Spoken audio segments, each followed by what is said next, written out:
Hello అండి, అందరికీ నమస్కారం. ఆంధ్రప్రదేశ్ అసెంబ్లీ బడ్జెట్ సమావేశాలు స్టార్ట్ అయిపోయాయి. గవర్నర్ గారి ప్రసంగం నడుస్తుంది. నాకు తెలిసి ఈ వీడియో మీకు అందుబాటులో వచ్చే సమయానికి గవర్నర్ గారి ప్రసంగం అయిపోద్ది. వైసీపీకి ఉన్నటువంటి 11 మంది ఎమ్మెల్యేలు జగన్మోహన్ రెడ్డి గారితో సహా అందరూ కూడా సభకు హాజరయ్యారు. శాసనమండలి సభ్యులు రెగ్యులర్గా హాజరవుతున్నారు కదా, వాళ్ళు హాజరయ్యారు. అది కాక ఎమ్మెల్యేలుగా ఉన్న వాళ్ళు కూడా హాజరయ్యారు. అయితే గవర్నర్ గారి ప్రసంగం వరకే వీళ్ళు హాజరవుతారా, రేపటి రోజున జరిగే శాసనసభ సమావేశాలు కూడా హాజరవుతారా అన్న కాడ కొద్ది కన్ఫ్యూజన్ ఉంది. కానీ హాజరవుతారు అనేదే మనకు వినపడుతున్న సమాచారం. వాళ్ళ మీద అసెంబ్లీకి వెళ్ళకపోతే క్రమశిక్షణ చర్యలు ఉంటాయి కాబట్టి వాళ్ళ సీట్ని వేకెంట్గా ప్రకటించే అవకాశం ఉంది కాబట్టి వాళ్ళు ఈసారి శాసనసభ సమావేశాలకు హాజరవుతున్నారు అనేదే వినపడుతున్న సమాచారం.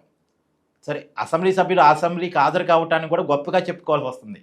ఒక బాధాకరమైనప్పటికీ కూడా తప్పదు. మరి ఎందుకంటే గతంలో రాలేదు, ప్రతిపక్ష హోదా ఇస్తే తప్ప మేము అసెంబ్లీకి రాము అని బికాయించి కూర్చున్నారు. అది ప్రజలు ఇవ్వాలి, మేము ఎలా ఇస్తామనేది కూటమి నాయకులు స్పీకర్ గారి వాదన. కాకపోతే స్పీకర్ గారు, డిప్యూటీ స్పీకర్ గారు ఇప్పటికీ పలుమార్లు వార్నింగ్ ఇచ్చారు. అసెంబ్లీ రూల్స్ ప్రకారం, పార్లమెంటు చట్టాల ప్రకారం, భారత రాజ్యాంగం ప్రకారం సభకి స్పీకర్కి ఇంటిమేషన్ లేకుండా, సమాచారం లేకుండా 60 రోజులు కనుక వరుసగా హాజరు కాకపోతే చర్యలు తప్పవు అనేది ఇప్పటికీ పలుమార్లు వార్నింగ్స్ ఇచ్చారు. రఘురామ కృష్ణరాజు గారు అయితే చదివి కూడా వినిపించారు. అసెంబ్లీ రూల్స్ 194 ఆర్టికల్ ప్రకారం 60 రోజులు కనుక స్పీకర్ గారికి సభకి ఇంటిమేషన్ లేకుండా హాజరు కాకపోతే ఆ సీట్ని వేకెంట్గా ప్రకటించే అవకాశం ఉంది.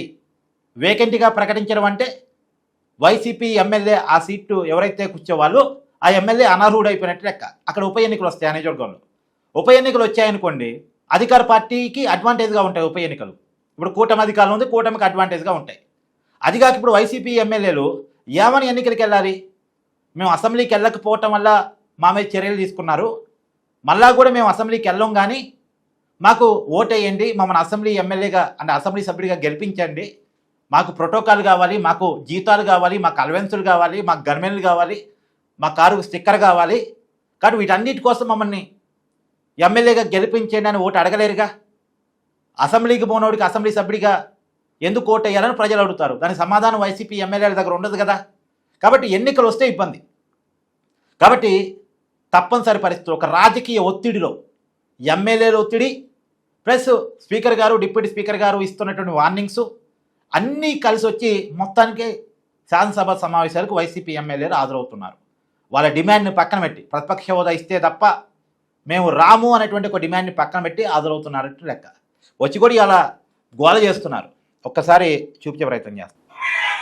Disenchanted by these experiences, the people of Andhra Pradesh responded their faith once again in my government in 2024. So ఇదేమి రాజ్యం, దొంగల రాజ్యం, దోపిడీ రాజ్యం అనే స్లోగన్ ఇస్తున్నారు. మెడికల్ కాలేజీని కాపాడాలి, ప్రైవేటీకరించొద్దు అంటూ స్లోగన్స్ ఇస్తున్నారు. సరే, స్లోగన్స్ ఇచ్చుకునేటువంటి అధికారం, అవకాశం, నిరసన చెప్పేటువంటి హక్కు ఇవన్నీ వైసీపీకి ఉన్నాయి. ఈ హక్కును ఉపయోగించుకోవాలి, బాధ్యతగా అసెంబ్లీకి రావాలి, తమకున్నటువంటి హక్కుల్ని, తమ నిరసన మార్గాన్ని కొనసాగించుకునేటువంటి అవకాశం ఉంది, దాన్ని ఉపయోగించుకోవచ్చు కూడా. ఇప్పుడు బాధ్యతని నిర్వర్తించాలి, హక్కుల్ని కూడా ఉపయోగించుకోగలగాలి. ఇది ఓకే, వాళ్ళు ఎంత నిరసన చెప్పినా సరే వాళ్ళకంటూ ఒక వర్షన్ ఉంది. మెడికల్ కాలేజీల విషయంలో జగన్మోహన్ రెడ్డి గారు మెడికల్ కాలేజీలు సాధించారు. వాటిని ఇప్పుడు కూటమి పీపీపీ మోడల్లో, పబ్లిక్ ప్రైవేట్ పార్ట్నర్షిప్ మోడల్లో డెవలప్ చేస్తామని చెప్తుంది. అలా వద్దు, పూర్తిగా ప్రభుత్వమే వాటిని మెయింటైన్ చేయాలి, ప్రభుత్వమే వాటిని నిర్మించాలి, ప్రభుత్వమే వాటిని అందుబాటులో తీసుకురావాలి అనేది వైసీపీ డిమాండ్. ఆ డిమాండ్ని కొంచెం బలంగానే వినిపించుకోవచ్చు. వైసీపీ వర్షన్ తప్ప ఒప్ప ఎవరి ఒపీనియన్ అనుకుంటుంది, కానీ వాళ్ళకున్న ఒపీనియన్ని, వాళ్ళ పార్టీ వర్షన్ని చాలా బలంగా అసెంబ్లీలో మాట్లాడుకునేటువంటి అవకాశం ఉంది. అసెంబ్లీకి వచ్చి మాట్లాడాలి. ఇది మాత్రమే కాదు, ఈ అసెంబ్లీ సమావేశాల్లో తిరుమల లడ్డు, నెయ్యి కల్తీ ఇష్యూ చర్చకు వస్తాయి, ఇతర అంశాలు చర్చకు వస్తాయి, అన్ని అంశాలు చర్చకు వస్తాయి.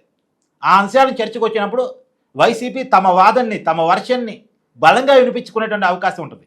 ఒకవేళ వైసీపీ నాయకులకి మైక్ ఇవ్వలేదనుకోండి, ఇదంతా లైవ్ కదా, ప్రజలు చూస్తుంటారు. కావాలని జగన్మోహన్ రెడ్డి గారు గొంతు నొక్కేశారనుకోండి, అసలు జగన్మోహన్ రెడ్డి గారికి అవకాశం ఇవ్వట్లేదు అనుకోండి, అంతా కూడా ప్రజలు చూస్తారు. ప్రజలు చూసినప్పుడు ఆటోమేటిక్గా జగన్మోహన్ రెడ్డికి సానుభూతి వచ్చే అవకాశం ఉంటుంది. అంతేగాని ముందుకు ముందే నాకు మైక్ ఎవరు, నాకు ముందుకు ముందే నా మాట్లాడినెవరు అని చెప్పేసి అంటే కరెక్ట్ కాదు. నిజానికి వైసీపీకి 11 మంది ఎమ్మెల్యేలు ఉన్నారు. ఈ 11 మంది ఎమ్మెల్యేల సమయాన్ని ఒక్క జగన్మోహన్ రెడ్డి గారు తీసుకొని కూడా మాట్లాడే అవకాశం ఉంది. వైసీపీ ఎమ్మెల్యేలకు ఉన్నటువంటి సమయం మొత్తం కూడా జగన్మోహన్ రెడ్డి గారు తీసుకుని మాట్లాడేటువంటి అవకాశం ఉంది. మరి ఆ అవకాశాన్ని కూడా జగన్మోహన్ రెడ్డి గారు ఉపయోగించుకునే అవకాశం ఉండొచ్చు.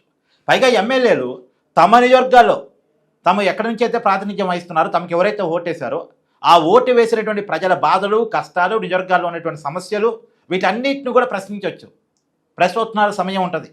సో ప్రతి విషయాన్ని కూడా ఎమ్మెల్యేలకు ప్రశ్నించే హక్కు ఉంటుంది. సో ఇవన్నీ కూడా చేయడానికి అవకాశం ఉంది.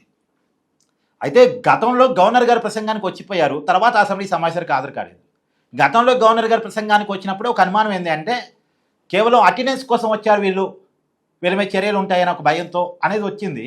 కాకపోతే అప్పట్లో స్పీకర్ గారు, డిప్యూటీ స్పీకర్ గారు క్లారిటీ ఇచ్చారు, దీన్ని అటెండెన్స్ కింద పరిగణలో తీసుకోం, ఇది శాసనసభ సమావేశాల పరిధిలోకి రాదు, ఇది పూర్తిగా కూడా గవర్నర్ గారి ప్రసంగం, అది కూడా ఉభయ సభలను కలుపుతూ, శాసన మండలిని శాసనసభని కలుపుతూ చేసేటువంటి ఒక ప్రక్రియ, రాజ్యాంగబద్ధ ప్రక్రియ, ఇది శాసనసభ సమావేశాల పరిధిలోకి రాదు. దానికోసం కొత్త రూల్స్ కూడా పెట్టారు. అసలు శాసనసభకి ఎవరు వచ్చినట్టు ఎవరు రానట్టు అని చెప్పడానికి కొత్త రూల్స్ కూడా పెట్టారు. ఇప్పుడు అసెంబ్లీ సమావేశాలకు వచ్చినటువంటి ఎమ్మెల్యే కనీసం 60 సెకండ్ల పాటు, అంటే 1 నిమిషం పాటు తన సీట్లో కూర్చోవాలి, డిజిటల్ సైన్ చేయాలి. ఇది వైసీపీ కోసమే పెట్టినట్టు నాకు అనిపిస్తుంది, వైసీపీ ఎమ్మెల్యేల కోసమే పెట్టినట్టు నాకు అనిపిస్తుంది. వాళ్ళు ఇప్పుడు డిజిటల్ సైన్ చేయాలి ఈ అసెంబ్లీ సమావేశాల నుంచి. పైగా 60 సెకండ్లన్నా తమ సీట్లో కూర్చోవాలి, 1 నిమిషం పాటు వాళ్ళ సీట్లో కూర్చోవాలి. అంటే ఇక అసెంబ్లీ సమావేశానికి హాజరు కాక తప్పదు. ఇది ఎందుకు పెట్టారు? కొంతమంది వైసీపీ ఎమ్మెల్యేలట బయట నుంచి బయటే రిజిస్టర్లో సంతకాలు పెట్టి వెళ్ళిపోతున్నారట. ఇది అసెంబ్లీ విలువలకి ఇబ్బందికరంగా ఉందని ఆల్రెడీ దీని మీద ఒక రిపోర్ట్ ఇవ్వమని అసెంబ్లీ నైతిక విలువల కమిటీకి స్పీకర్ గారు రిఫర్ చేశారు. ఆ కమిటీ రిపోర్ట్ ఇస్తే స్పీకర్ గారు ఏం చర్యలు తీసుకుంటారో చూడాలి. సో అదొక గోల్ ఉంది. మళ్ళీ ఇప్పుడు వైసీపీకి 2 గోళ్ళు. ఈ అసెంబ్లీ సమావేశాలకు హాజరు కాకపోతే, ఇప్పుడు జగన్మోహన్ రెడ్డి గారు 34 రోజులు హాజరు కాలేదట, ఇప్పుడు అసెంబ్లీ సమావేశాలు 30 రోజులు పెడుతున్నారట. ఈ 30 రోజులు ఎందుకు పెడుతున్నారు అంటే, ఆ బడ్జెట్ సమావేశాలు, ప్రయారిటీ సమావేశాలు ఒకటైతే, ఇప్పుడు ఈ సమావేశాలకు హాజరు కాకపోతే వైసీపీ ఎమ్మెల్యేలకు 60 రోజులు నిండిపోయింది. ఇక 60 రోజులు నిండిపోయిన అనుకోండి, వాళ్ళ మీద చర్యలు తీసుకునే అవకాశం ఉంటుంది. ఇప్పటికే 34 రోజులు రాలేదు జగన్మోహన్ రెడ్డి గారితో సహా. ఇప్పుడు ఈ 30 రోజులు అంటే 64 రోజులు అయింది. 64 రోజులు అయిందంటే మీరు రాలేదు కాబట్టి 60 రోజుల పైన దాటిపోయింది కాబట్టి మీ మీద చర్యలు తీసుకుంటున్నాం, మీ సీట్ని, మీ ఎమ్మెల్యే సీట్ని వేకెంట్గా ప్రకటిస్తున్నాం అంటారు. వేకెంట్గా ప్రకటించడం అంటే వైసీపీకి ఉన్న 11 మంది అనర్హులు అయిపోయినట్టే లెక్క. ఆ 11 నియోజకవర్గాలు ఉప ఎన్నికలు వస్తాయి అన్నట్టే లెక్క. సో ఆ పరిస్థితి వైసీపీ ఎమ్మెల్యేలు కొని తెచ్చుకోలేరుగా. ఎన్నికలు వస్తే గెలుస్తామో లేదో అనే భయం, అధికార పార్టీకి అడ్వాంటేజ్ ఉంటుంది, చాలా డబ్బు ఖర్చు పెట్టారు కూడా, ఆ డబ్బు ఖర్చు పెట్టినా గెలవడం కష్టం, ప్రజల ముందు ఏం చెప్పుకొని ఎన్నికలకు వెళ్ళాలో కూడా తెలియదు. సో ఈ ఇబ్బంది అంతా ఎందుకు అనుకున్నట్టున్నారు. మొత్తానికి తీవ్రమైన ఒత్తిడి మధ్య తప్పని పరిస్థితుల్లో తాము తీసుకున్నటువంటి అన్ని నిర్ణయాలను పక్కన పెట్టి మొత్తానికి జగన్మోహన్ రెడ్డి గారు మొత్తం వాళ్ళకున్నటువంటి 11 మంది ఎమ్మెల్యేలు అసెంబ్లీకి వచ్చారు. వాళ్ళు జగన్మోహన్ రెడ్డి గారు అసెంబ్లీకి రావటం మీద మీ కామెంట్ కూడా జడ్జ్ చేసే ప్రయత్నం చేయండి. Thank you.